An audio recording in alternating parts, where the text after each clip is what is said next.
Assalamu alaikum, dear ones. This is your instructor, Miss Komal here, and we have just started our new chapter, The Toy Box. And we have begun the reading.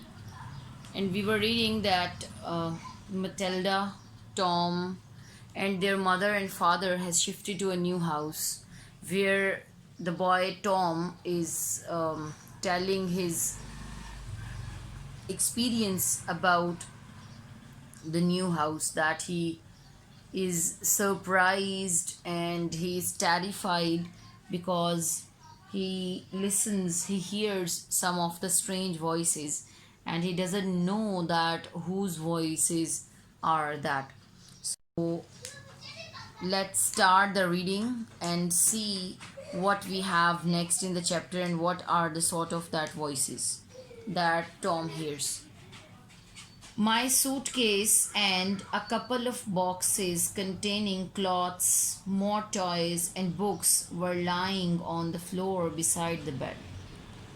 Mother was unpacking the smaller case on the bed. I began to help her put away some of my clothes in a large cupboard that was standing against one wall. So, this is the location and the shape of the room. The paragraph is just informing about the room where their mother is doing work.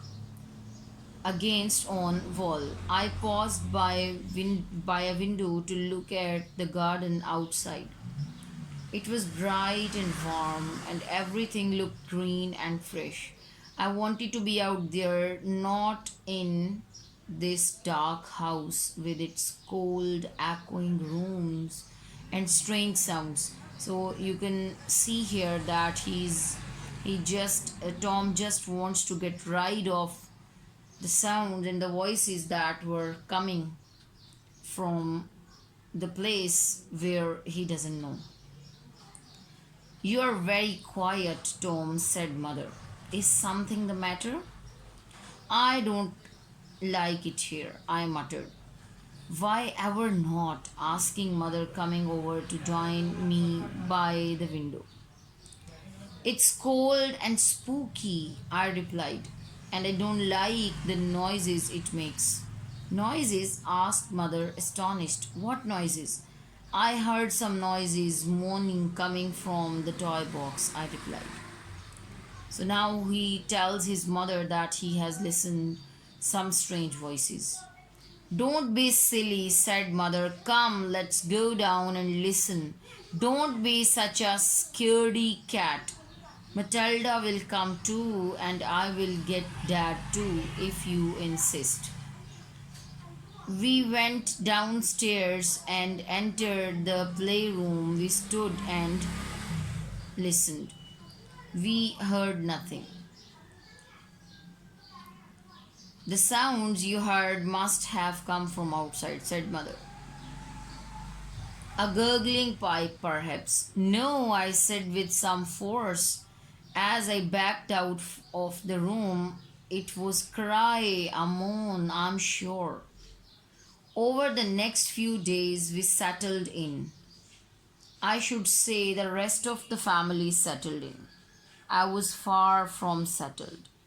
I heard the cries whenever I went into the playroom and approached the toy box. And each time I heard the cries, I screamed, but when the others came running to listen, there were no sounds at all. So this is the difficulty that Tom is constantly facing since when they have shifted to the new house. By the end of the week, everyone was most annoyed with me. They came running to the room whenever I screamed. My parents did not believe me and assumed I was making up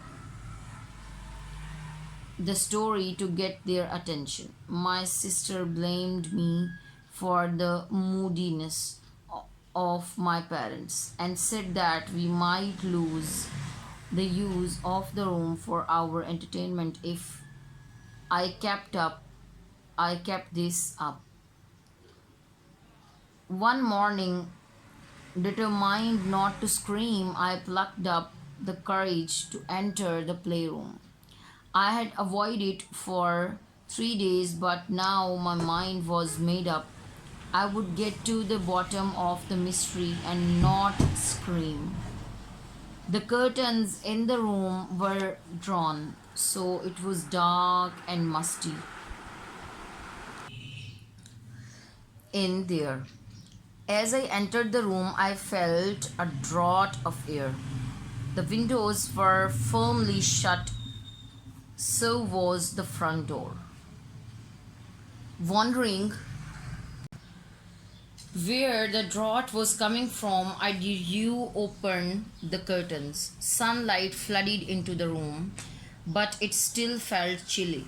The light, however, had given me some courage. I approached the toy box quietly and cautiously. As I drew near, I felt the breeze again, and then I stopped in my tracks. A moan floated up from the box, but I held my breath and did not cry out. I backed silently out of the room and, once in the hall, hastened to find my mother. I found Mother and Matilda baking cake in the kitchen. Hurry, come with me, I urged, but don't say a word or make a sound. Looking puzzled, they followed me to the playroom. With my finger over my lips, I tiptoed across the floor towards the box. They followed closely and silently. As we approached the box, there was a cry and then some mumbling. An adult voice saying something. A further cry followed finally by my scream, which had controlled till then, but now could hold back no longer.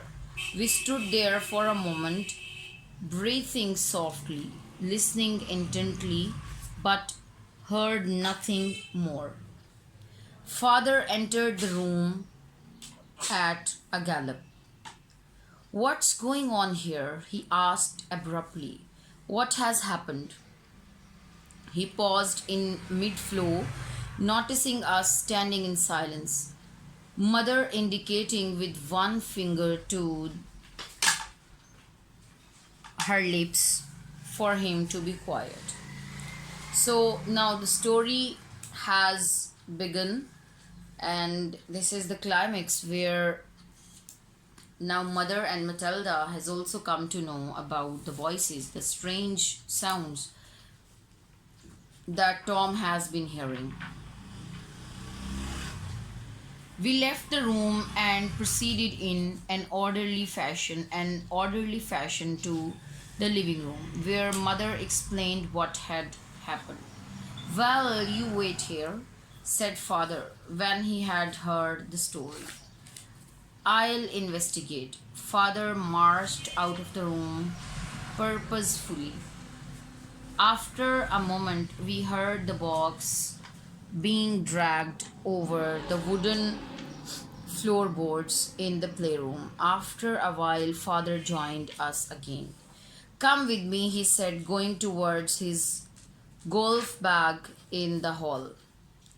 I think it's high time we have a good look at the old storerooms and coal bunker at the side of the house. I found an air vent in the wall hidden behind the toy box. We will find out where it goes, and just in case, I am taking a golf club. Father selected a 3 iron and led the way. Swinging it in the air, we crunched over the gravel, passed through a narrow gap in the thick hedge surrounding the side garden, and approached the part of the house adjacent to the playroom. So now the father is investigating that where what was the source of the sounds and the voices that Tom has been hearing. So, adjacent to the playroom, there were hundreds of broken tiles, old door and window frames, a rusting bicycle, and other unwanted and broken pieces of furniture piled against the wall and scattered over that part of the garden. We'll have to get all this rubbish removed, said father, picking his way through the debris. All this must have been cleared out of the house when it was renovated. What a mess! We could see two windows low down on the wall and some steps leading down to what looked like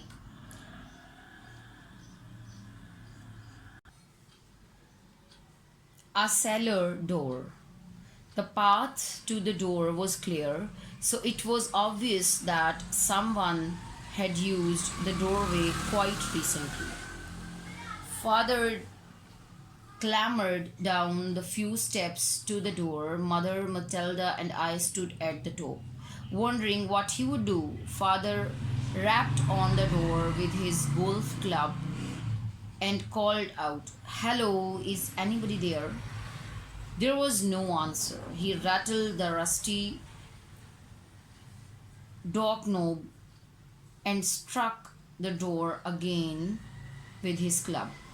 Then he turned the knob and the door creaked open. The light from the open door and the windows on the either side of it filtered into the room. There was some movement inside, and father stood back with his club raised.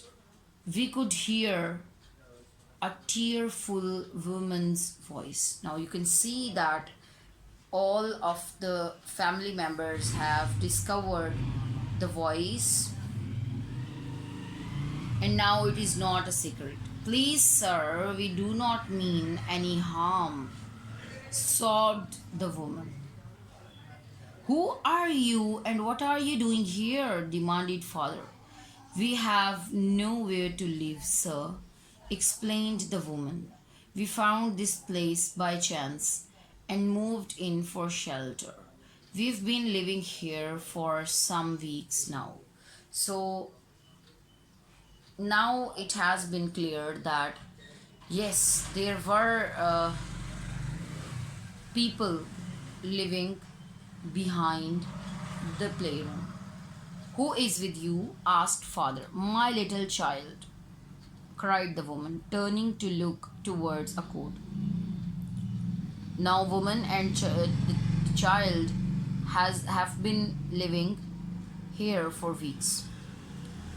"My little child," cried the woman, turning to look towards a coat which stood against the wall behind her. "She is not well, sir, because of the damp. She cries a lot, and my husband Jack has gone to the village to fetch her some medicine." So you can see a family living there. Well, the mystery of the morning toy box has finally been solved. I thought to myself as we stood there looking sadly at the wretched woman. They will stop complaining about my vivid imagination now.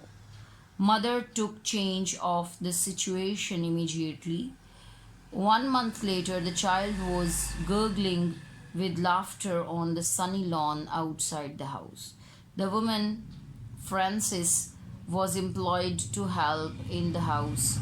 Her husband, Jack, was given the job of gardener and handyman.